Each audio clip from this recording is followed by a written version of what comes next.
All right, so we have gone through what is a personal brand, what are the elements of a personal brand, how do you go about defining your personal brand, and now that you have all of that figured out, today we are going to actually talk about how do you convey that brand? How does that brand actually get seen in different environments?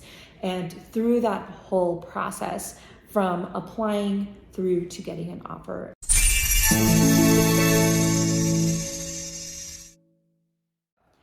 The first thing is your resume, right? So I've literally been talking about this for several weeks now. So what's the format of your resume? I'm not going to go into this more. If you want to go back, look at the resume revamp webinar replay that I have on my YouTube channel, Journey Home with Balori, and you will be able to see it there. The next place that you can really convey what your brand is in the summary or the objective of your resume. So really bring out what are you bringing to the table for an employer, right? So this is going to be the highlights if you were to give 5 bullets type of thing of your career or of your personality. Who are you? And be very careful about the language you're using and how you are speaking. So there's different things that I've learned with coaches that I've worked with where, for example, if you're saying you want to be in a leadership position, do you know how to kind of give like the 3 bullets and then dive in deeper, versus someone who's a little bit younger might work their way up and try to build the story and then finally get to the 3 final bullets. So basically start with the punchline, work your way down, right? So then the next thing is your LinkedIn. So where does your brand really shine in your LinkedIn? So the first thing I would say is your imagery. So you've got the brand image across the back. A lot of people don't even have images. Some people have really noisy images. Really think about what are you putting in that and does that really represent your brand? And the next thing is your profile picture. Is it a professional picture or are you sitting there with your dog, right? What are you putting there? What's the vibe that people are gonna get? Is this person a professional? Can I see myself putting them in front of clients? Is this person gonna be very serious? Is this person goofy, right? That's these things, not everybody is trained to think that way, but there are subconscious judgments that we make about people based on their appearance, right? First impressions do matter, and your resume, your LinkedIn, these are first impressions of you and your brand.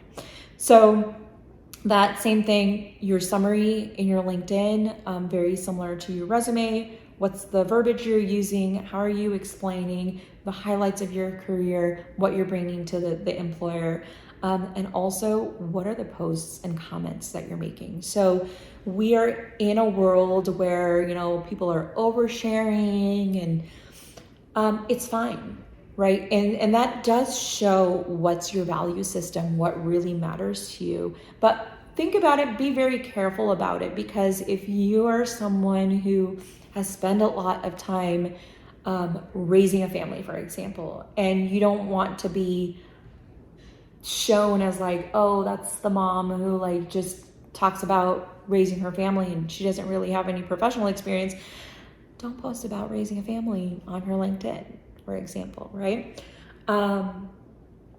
So that brings me to your online presence. What are you doing? So I actually have had CEOs, before they jump on a call with me, they have Googled me and they have looked like, okay, this is what she's saying on LinkedIn, but what else is this person about? Does this person have a reputation that is going to taint the image of my company, right? So that's something that you really need to think about. So if you have stuff that's like way back in your history, like, I don't know, you got arrested, you got drunk, blah, blah, blah, those things are somewhere on the wild, wild west of the internet. See if you can take that information down.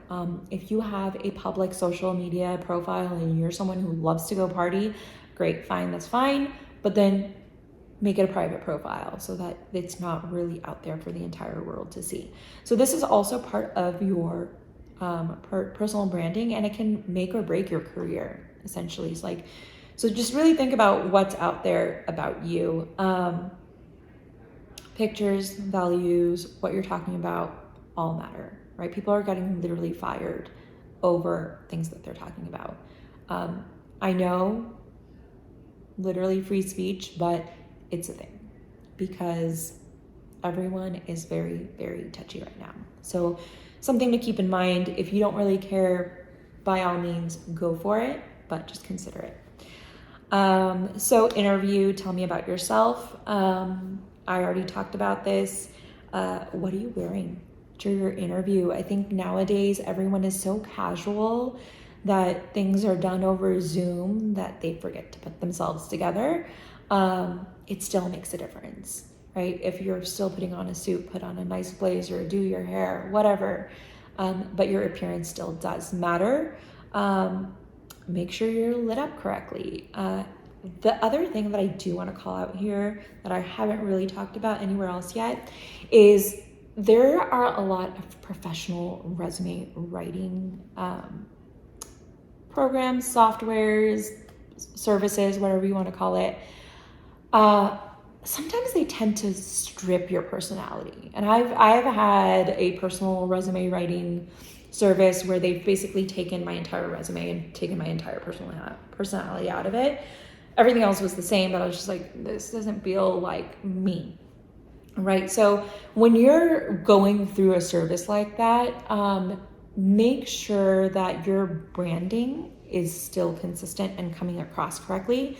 Because if there's like a big dissociation between the resume and the person that's sitting in front of them, it almost feels like they're being lied to. Like if the resume is written professionally and has a very polished language that you would never use, and then you go into a resume and you're kind of like, you're kind of rough around the edges or something doesn't match up, it's like almost getting like catfished. So 41% of people actually lie on their resume.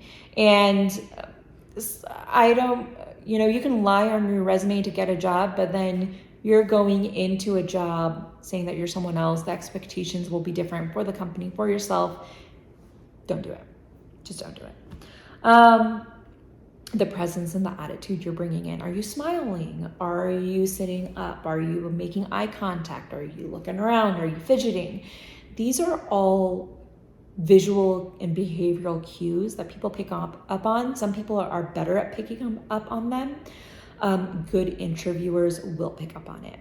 So that is also part of your branding. Again, is the image that you're putting up in the world, is it matching with what's in your resume and what someone is seeing in front of them? This will also come across in email communications. Presentations, projects are a big part of interview processes now. So if you are someone who wants to be known for being detail-oriented or analytical or good at communication, these are also places that you want to make sure that you are putting that forward. Same with are you someone who's very visual?